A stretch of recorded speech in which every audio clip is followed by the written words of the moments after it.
This episode of The Memory Palace is brought to you by Article. We are big fans of Article here at The Memory Palace.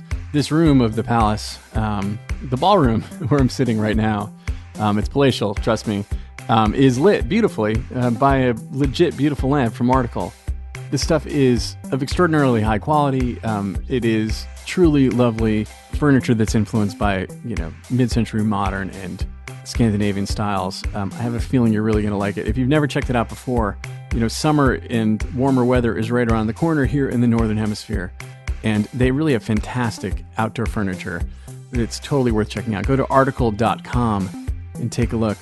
The stuff looks great, and it is made with all these outdoor-friendly materials like teak and acacia wood and granite and galvanized steel and rattan. And it comes to you with a flat delivery fee of $49, regardless of what you're buying and how big the order is.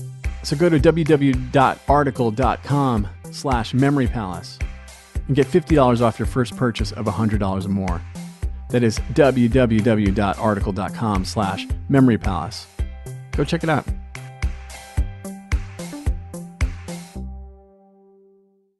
The Memory Palace is brought to you by Rate Marketplace. If you're a homeowner, did you know it takes just minutes to see if you're eligible to save up to $4,000 a year? Rate Marketplace is a home financing engine that uses a fast and easy online process. With Rate Marketplace, you can drop the paperwork and in a few minutes get a custom mortgage solution from your phone or computer. If you want to get started and see your savings at ratemarketplace.com/memorypalace. That's ratemarketplace.com/memorypalace. They are an equal housing lender. MLS number 1137890. This is the Memory Palace. I'm Nate DiMeo. The money was burning a hole in their pockets. Saturday night, just got paid, and it was all about to go off. The boys in the barracks put on their dress blues. Could see their tomcat smiles in the shine of their shoes. Easter tomorrow. Church tomorrow for most of them, if they managed to wake up. But tonight was a different story. The dress uniform wasn't required. These Coast Guard men could just go out in civilian clothes. It would have been fine. But why would they?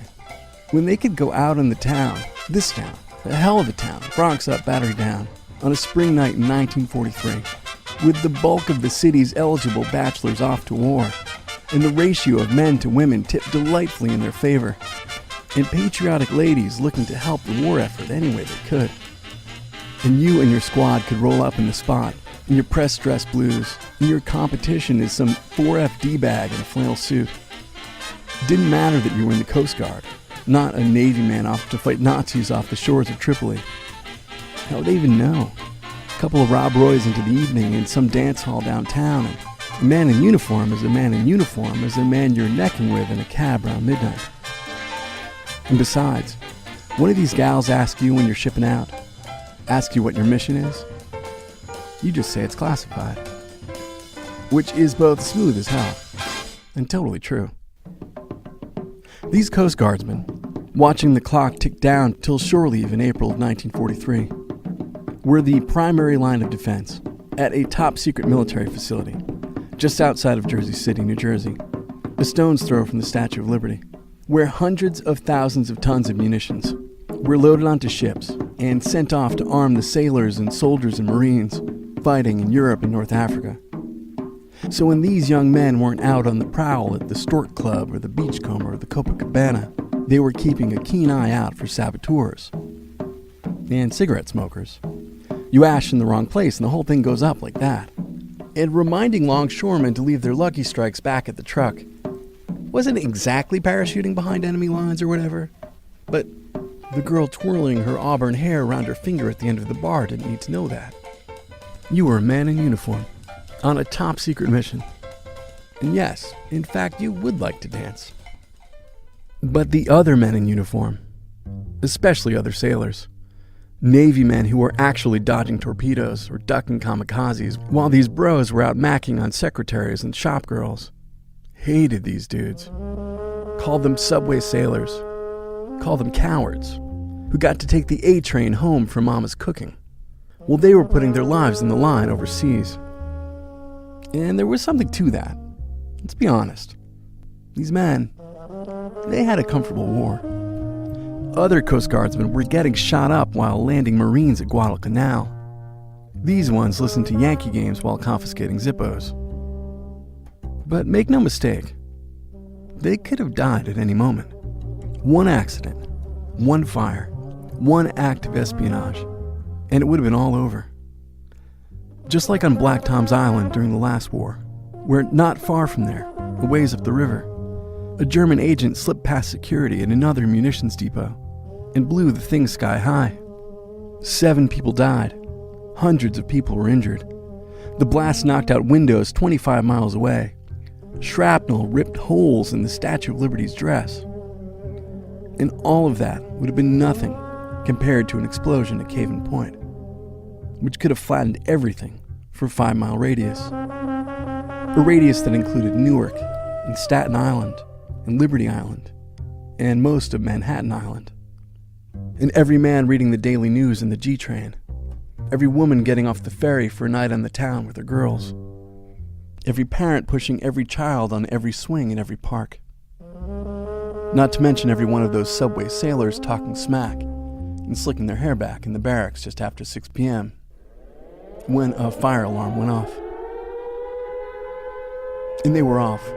30 subway sailors, dressed to the nines, hopped on the back, on the sides, and the bumpers, hung from the windows of a truck rumbling toward the dock, passing ashen longshoremen and stevedores running for their lives in the opposite direction, away from the SS Estero, a wheezing old freighter at the end of the pier that was billowing black smoke. The Statue of Liberty aglow in the late afternoon light just beyond, between this powder keg and lower Manhattan, and the men reading the daily news in the G train, unaware that they were about to die. The sailors jumped down to the gravel road and sprinted to the pier and up the gangplank and onto the SS Estero, seeking the source of the smoke, finding it down in the belly of the boat, where a slick of oil burned in the bilge water. But they had known it before they had descended the stairs. They knew an oil fire by the black of the smoke, by the smell caught in their noses, burning in their chests. There was no time for gas masks, and no hope for water. Not to put out an oil fire. To keep it from crawling up the walls, keep it from triggering the bombs, maybe. But not to put it out. That would take chemicals, and some way to get those chemicals right on the fire. They didn't have either. With the fire so hot they couldn't get near enough to the source. They felt the bombs burning their hands. 1,600 tons of explosives packed onto that boat. Enough to flatten not just a neighborhood, but this neighborhood, which itself was packed with tens upon tens of thousands of tons of bombs, which were about to blow. The subway sailors had to cool down the bombs there on the boat. Had to do it right away. If one went, they all went. They took fire axes to the portholes, to the skylight and the bridge, and pulled hoses from the fireboats that had pulled up alongside the Estero, pulled the hoses through the holes, aimed the water at the ammunition, ran around figuring out which rocket, which 1-ton bomb was about to blow, to hose it down and hold it off, while the black smoke flooded their noses and their mouths and their lungs, and the steam seared their eyes and soaked their dress blues. On shore on the docks, men hauled munitions away on carts, as far away as they could get. Maybe if they could get them far away enough when the Estero blew, maybe they could save Newark, if not Jersey City. Save Midtown, if not downtown. Save themselves, maybe. But this fire wasn't going out. Not in time. Not before one of these bombs blew up. Not before these subway sailors blew up. There was only one thing they could do. They had to drag the bombs in the Estero away from the bombs on shore and avoid a chain reaction. They called for tugboats. 3 crews volunteered. They would start pulling the freighter out to the mouth of the harbor. Every league they could put between the SS Estero and the depot might be another neighborhood saved. Might be Bayonne, New Jersey. Might be the Metropolitan Museum.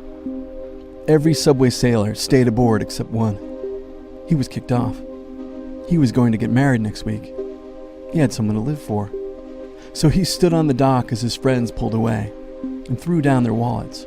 So if he survived, he could prove that they were there on that boat on that night, trying to save the city, before their bodies atomized out on the Hudson. And he watched as the SS Estero pulled away, drawn by 3 tugboats, with 3 captains who may well have wondered why they had been so quick to volunteer, heading into the harbor as night fell. hoses from the fireboats writhing like the tentacles of the Leviathan as the SS Hysterical was pulled out from the depot, but toward Liberty Island, toward Staten Island, toward nowhere safe. And for 3 hours, the subway sailors breathed in the smoke of a fire they couldn't put out, kept hosing down rockets and bullets and bombs, while the heat from below deck burned the soles of their shined-up shoes, spraying more water and more water, until the SS Hysterical sank, and the subway sailors abandoned ship, escaping with their lives, in a story they wouldn't be allowed to tell for years. And the fire went out, and the man in the G-train read the daily news, and the women got off the ferry for a night on the town with their girls, and parents pushed children in swings and parks.